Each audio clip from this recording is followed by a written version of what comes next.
Mummy जी जैसे ही प्रिया के आने की खबर सुनी, गठिया का दर्द और अपनी सारी बीमारी भूलकर ताली बहू की तैयारी के लिए सबको हिदायतें देने लगी। मैं चुपचाप अपने कमरे में आ गई, आंखें भर आई। 15 साल होने को आए मेरी शादी को, प्रिया को मात्र 5 साल ही हुए हैं। कितने दिन मैं मम्मी जी की ज्यादती बर्दाश्त करूंगी। इस बार मैं चुप नहीं रहूंगी। मम्मी जी से मुझे जो शिकायत है, मुझे उनको इसका एहसास दिलाना ही होगा। कब तक घूरती रहूंगी। मम्मी जी की सहपरब प्रिया मेरी छोटी देवरानी भी व्यंग से मुस्कुराते हुए कुछ न कुछ बोल देती है। मैं सोचती मैं बड़ी हूँ और प्रिया जयपुर से साल में एक बार ही आती है। खुशी खुशी चली जाए तो ही अच्छा है। अगर मायके में शादी ब्याह रहा तभी जल्दी आती है। प्रिया मेरे देवर मुकेश की पत्नी और मम्मी जी की आदर्श और प्यारी बहू है। दोपहर की फ्लाइट से प्रिया और मुकेश आ रहे हैं। उनका कमरा, बाथरूम सब चमचमा रहा है। रसोई से उनके पसंद के व्यंजनों की खुशबू आ रही है। मम्मी जी का बस चलता तो दोपहर के फ्लाइट को और पहले ही लैंड करवा देती। मैं दोनों बच्चों प्रिंस और खुशी को जल्दी से खाना खिला पड़ोस में रहने वाली सहेली संजू के यहाँ खेलने भेज देती हूँ। प्रिया मुकेश आ गए हैं। मम्मी जी उन्हें प्रेम से खाना खिला रही है और मैं किचन से गरम गरम फुलके सेक कर दे रही हूँ। मम्मी जी कहती है, प्रिया बेटा कितनी कमज़ोर लग रही हो, खाना नहीं खाती ठीक से क्या? हाँ बेटा, तू घर बाहर सब संभालती है। हाँ मम्मी जी, घर बैठे कैसे 2 रोटी मिलेगी। सुनीता भाभी जैसी मेरी किस्मत कहाँ, जो आपका पेंशन भी। ये तो सही कहा तूने प्रिया। इतना के बाद भी मम्मी जी आप कमज़ोर और दुबली लग रही हैं। अरे बेटा, मेरे पैसे से सबको मतलब है। बाहर घर रेंट पर लेकर रहना पड़ता तो समझ में आता। यह मम्मी जी कह रही थी। सास बहू का ये संवाद, ओह, अब मेरे बर्दाश्त की सीमा खत्म हो गई। मैं किचन से बाहर निकल फट पड़ी। प्रिया तुम भी सुनो और मम्मी जी आप भी सुनिए। हाँ, आपके घर में हम रहते हैं, आपका पेंशन भी हमारे ऊपर खर्च होता है, पर आज मुझे मजबूर होकर ये सब बोलना पड़ रहा है। पापा जी 1 साल बेड पर रहे, हमेशा हॉस्पिटल में एडमिट करना पड़ता था। डायलिसिस के लिए सप्ताह में 2 बार 6 महीने तक ले जाना पड़ता था। बच्चों की परवाह किए बिना मैं 7-8 घंटे हॉस्पिटल में रहती, क्योंकि मोनू को ऑफिस से छुट्टी नहीं मिलती थी। मुकेश पढ़ाई कर रहा था। सिनेमा देखने घूमने पति पत्नी साथ जाते हैं, पर 15 साल की शादीशुदा जिंदगी में शायद ही ये पल मुझे नसीब हुआ हो। और प्रिया हनीमून के लिए सिंगापुर गई। आप कितना खुश हो रही थी।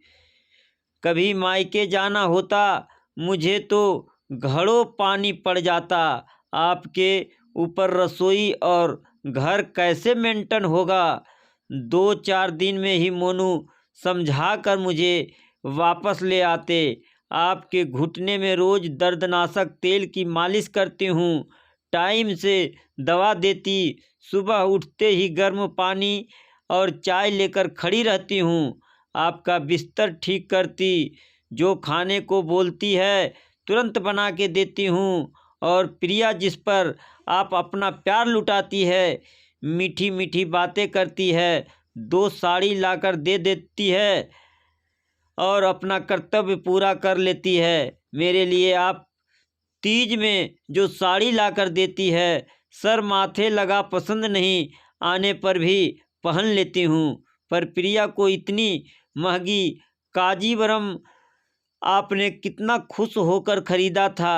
पहली तीज पर उसने कितनी सफाई से लेने से इनकार कर ऐसे ही दे देने को कहा। तब से प्रिया को पैसे ही देती है।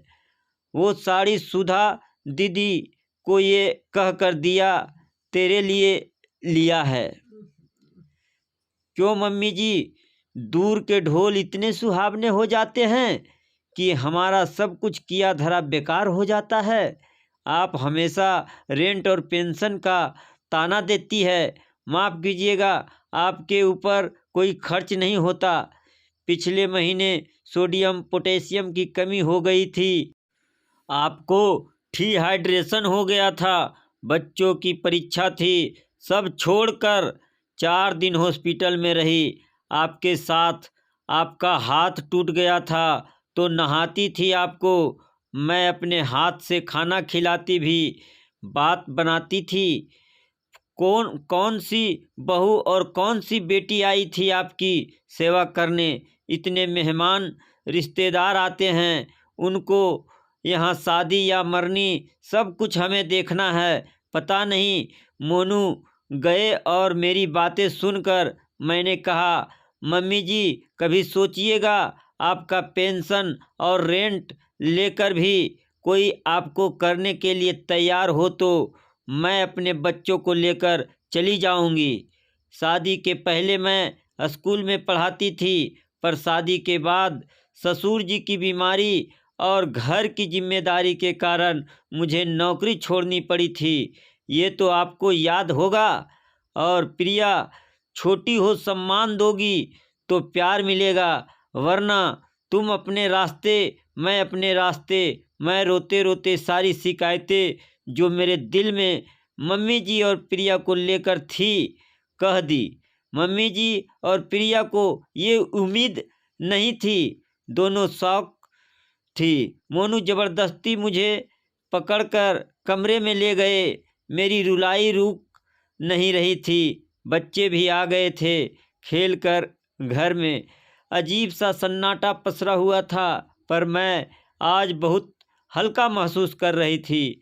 और देवरानी अगली बागली झाँके लगी, कहीं सास को उससे ना रखना पड़ जाए, क्योंकि दूर से प्यार जताने में और पास रखकर खिदमत करने में बहुत फ़र्क होते हैं।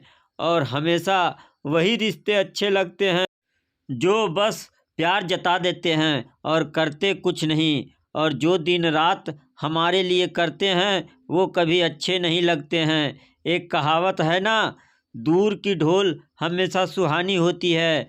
सास को भी एहसास हो गया था। यह कहानी आपको कैसी लगी कमेंट के माध्यम से हमें ज़रूर बताएं। और ऐसे ही कहानी सुनने के लिए हमारे YouTube चैनल को लाइक और सब्सक्राइब ज़रूर करें। धन्यवाद।